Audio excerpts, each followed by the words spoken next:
Ce lundi 13 juin, la communauté internationale commémore la journée mondiale de l'albinisme. Deuxième journée commémorée au plan international. C'est la toute première fois que cette journée est organisée au Burkina Faso. Une occasion pour interpeller l'opinion sur les conditions de vie et les droits des personnes albinos. Et puis une rencontre sur le phénomène de la migration se tient depuis ce matin dans la capitale burkinabé. Prennent part à cette rencontre des chercheurs africains et leurs partenaires. Ils vont mener la réflexion et proposer des solutions au gouvernement sur le phénomène de la migration. Nous sommes le lundi 13 juin 2016. Bonjour à toutes et à tous et merci de nous suivre.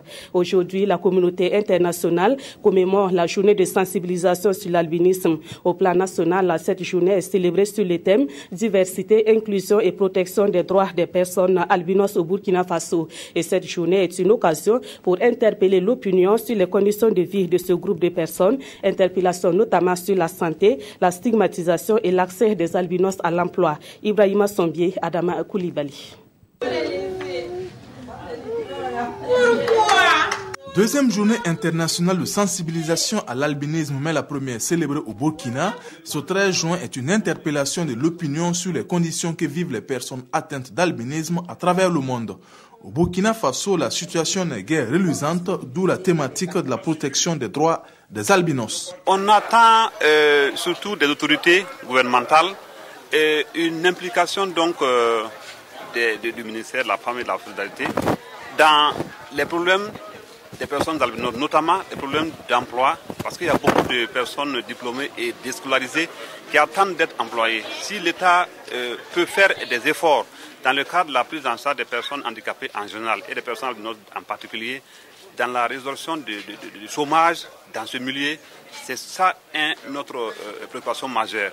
Outre les questions de santé, avec les problèmes d'yeux et surtout les cancers de peau qui font chaque année des victimes parmi les albinos, la stigmatisation constitue un autre phénomène. Il y a mes amis qui jouent avec moi, il y a ceux qui ne jouent pas avec moi. Ils disent que je suis méchante, que je mange les gens. Il y a des autres, mes amis, ils sont en train de m'insulter à l'école. À la maison, je suis en train de jouer, une fille est venue et puis elle a dit que comment je suis méchante et puis elle a commencé à s'enfuir. L'APIBA, l'association burkinabé pour l'intégration de la personne albinos, a saisi cette occasion pour interpeller l'État sur un certain nombre de points, dont la prise en charge des cancers de peau, la facilitation d'accès aux fonds nationaux ou encore l'accélération de la carte d'invalidité pour les personnes albinos. À présent, nous prenons la direction du palais de Kosiam. Ce matin, le président du Faso a reçu en audience une délégation des parents des victimes de l'insurrection de 2014 et du coup d'État de septembre 2015. Les parents des victimes sont allés exprimer leurs préoccupations du moment au chef de l'État. Et la première de ces préoccupations, c'est la justice pour les martyrs de ces événements douloureux. Des précisions avec Yacouba Gamene et Zalissa Sanfo. Les familles des martyrs des 30 et 31 octobre 2014 et celles du coup d'État manqué du 16 septembre ont mal dans leur peau et dans leur chair. Ils se sentent abandonnés, délaissés et incompris. Au président du Faso, ils sont venus le dire et traduire aussi leur état d'âme. Après une heure d'entretien, ils se disent comblés. Ils ont trouvé une oreille attentive et des réponses concrètes à leurs préoccupations. Désormais, toutes les questions les concernant seront directement traitées à la présidence et pas seulement. La première des doléances que nous lui avons exprimées, c'est la justice pour les martyrs. La deuxième chose sur laquelle effectivement nous sommes appesantis, c'est les mesures sociales qui ont été prises pour les différentes familles des martyrs. Aujourd'hui, au titre de ces mesures, il n'y a seulement que la somme de 750 000 francs qui avait été promis pour les différents martyrs qui n'avaient pas d'enfants. Et cette mesure a été mise en œuvre. Le fonds que la CEDEAO avait promis aux différentes familles victimes du coup d'État, le président nous a rendu compte que lors du dernier sommet de la CEDEAO, il en a parlé avec ses pairs et qu'effectivement le président Macky Sall a promis que, effectivement, sur cette question, la somme de $1 million qui avait été promise sera effectivement exécutée. À la suite des parents des victimes, le président a parlé affaires avec la délégation de la société minière West African Resources. Ils ont discuté des perspectives du développement de la société, mais aussi d'investissement social pour un partenariat gagnant-gagnant. À la direction des services de santé du Centre national des œuvres universitaires, leur est au renforcement des compétences. Objectif à mieux assurer la prise en charge médicale de la jeunesse estudiantine. Et cette prise en charge concerne notamment des maladies telles que le paludisme, le VIH-Sida et le cancer du col de l'utérus. La formation débutée ce matin à Ouagadougou est organisée par la direction générale du CENU. Amadou Ilboudo, Estelle Judith Assorba. Les agents de santé du Centre national des œuvres universitaires se forment pour désormais mieux prendre en charge certaines pathologies et prévenir des infections en milieu universitaire. Une formation axée sur le paludisme, le VIH-Sida et le cancer du col de l'utérus de la femme. Pour assurer sa mission d'améliorer les conditions de vie des étudiants dans les campus universitaires, le CENU verra bientôt son plateau technique renforcé. Il est envisagé que des ambulances soient acquises et également du matériel pour faciliter les activités de sensibilisation, mais aussi du matériel de laboratoire. Donc nous espérons que progressivement l'ensemble du dispositif pourra se mettre en place pour qu'au niveau du CENU nous soyons à même de répondre avec la plus grande diligence aux préoccupations de santé des étudiants. La même formation est prévue à Koudougou et à Bobo-du-Lasso et que donc le personnel de santé du CENU sera armé pour répondre, disons, aux problèmes de santé les plus courants que rencontrent les étudiants. La direction des projets cités universitaires apporte son appui financier dans la réalisation de cette activité du CENU. Une activité qui va permettre d'améliorer les prestations de cette structure au profit de la jeunesse estudiantine. Et en cette période de carême musulman, le comité de gestion de la mosquée du centre hospitalier Yalgado Ouedraogo vole au secours des malades. Une journée dénommée Journée de solidarité islamique a été organisée hier au profit des malades de plusieurs structures sanitaires de la ville de Ouagadougou. Cette solidarité s'est traduite par des dons de vivres et des produits de première nécessité aux malades. Le reportage de Nongba Kouda et Kadi Sanogo. Un geste pour venir en aide aux différents malades des formations sanitaires de la ville de Ouagadougou en ce mois béni de Ramadan. Des vivres et des produits de première nécessité, donc 40 tonnes de riz, 10 tonnes de sucre, des cartons de savon et la somme de 16 millions de francs CFA. Voici ce que le comité de gestion de la mosquée du centre hospitalier Yalgado Ouedraogo a remis. À l'occasion du mois béni de Ramadan, apporter un soutien spirituel, moral et matériel aux malades de toutes les formations sanitaires de la ville de Ouagadougou. Donc c'est l'objectif, n'est-ce pas, de cette journée-là. Cette année, avec la bénédiction de Dieu, nous avons voulu quand même marquer notre présence, être proche donc des malades qui ont besoin de ce réconfort-là.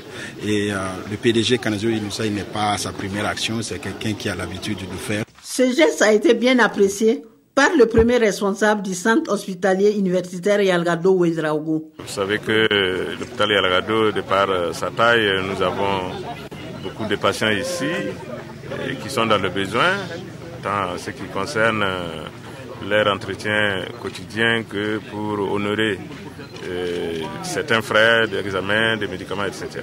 Une contribution qui va aider à la coupure du carême et à la prise en charge des malades hospitalisés.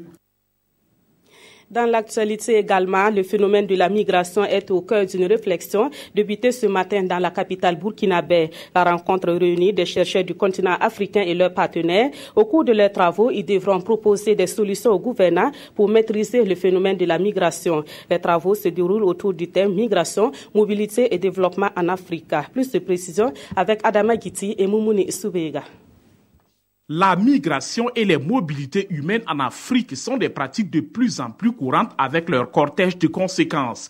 Elles ont pour nom insécurité et succession de drames des migrants africains en Méditerranée. C'est une situation qui interpelle les chercheurs et c'est ce qui justifie la présente rencontre de Ouagadougou.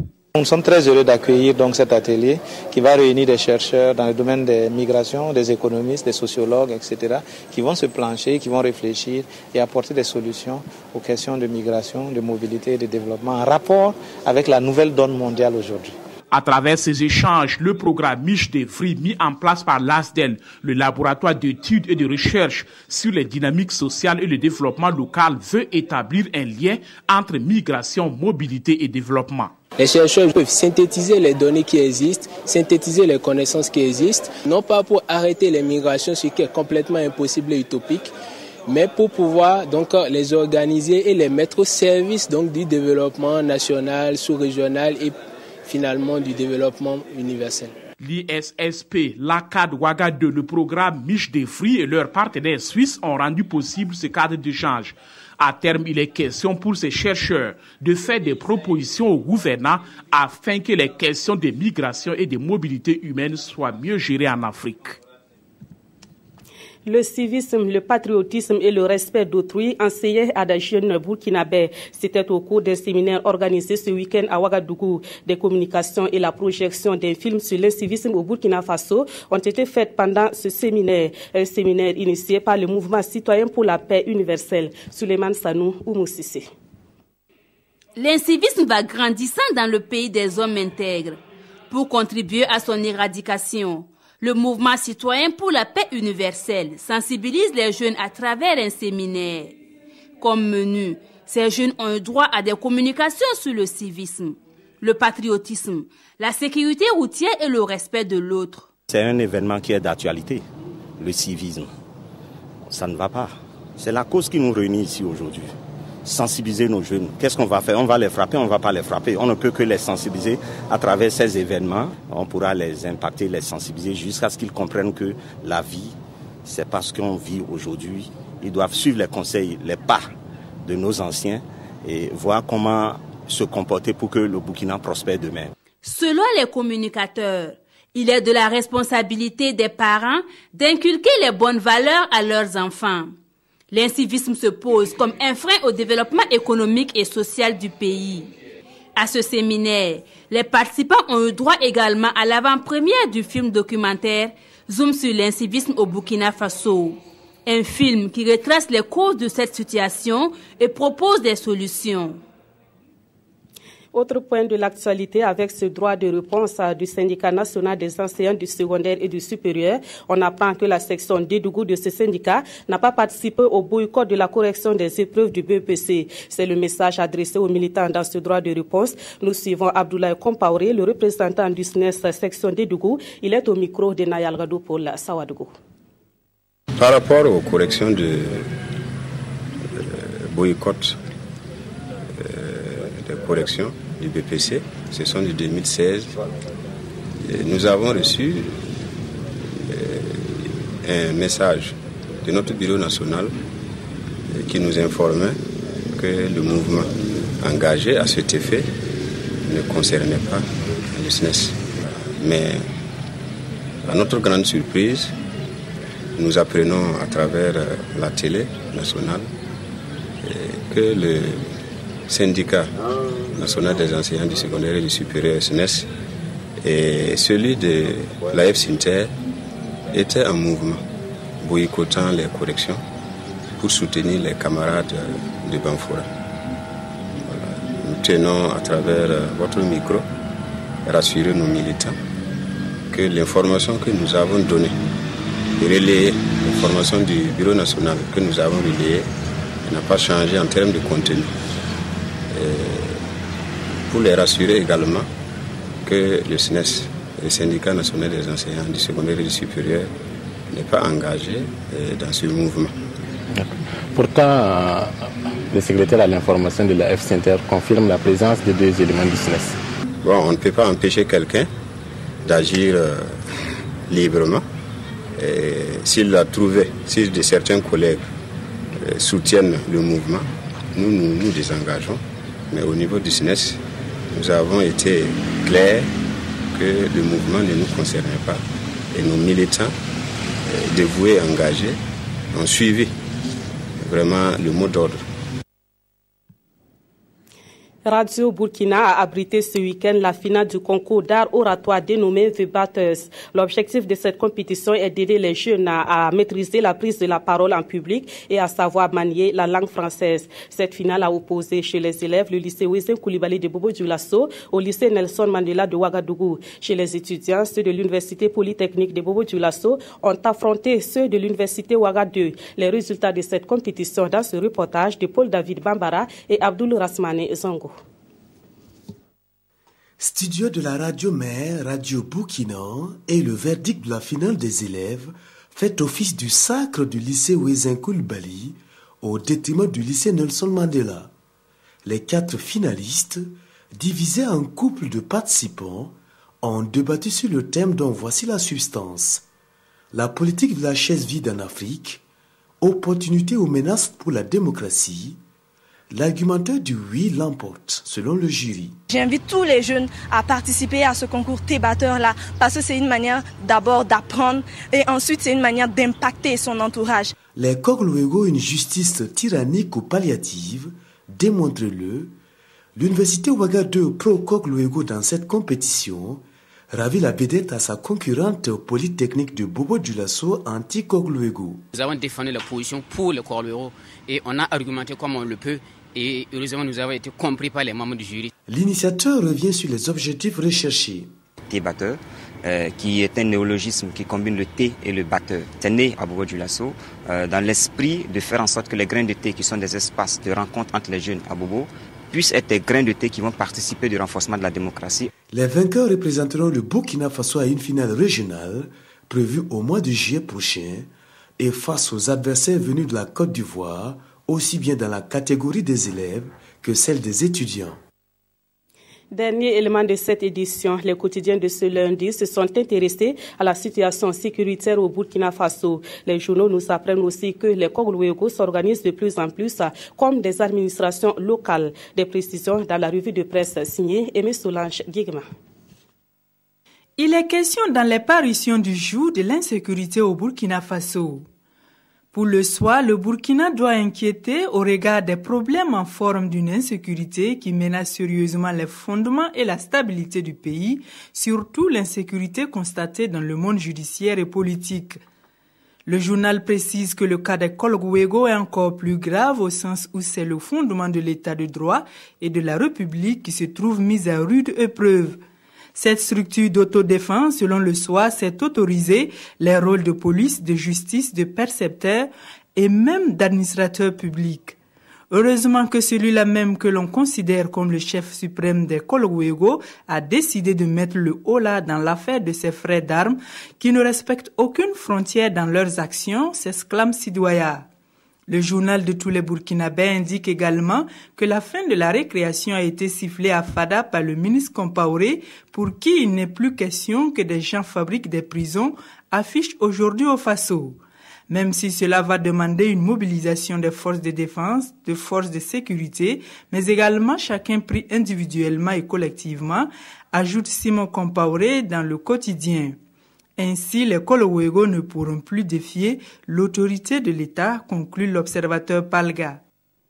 C'est la fin de cette édition. Merci de l'avoir suivi. Très bon après-midi à toutes et à tous.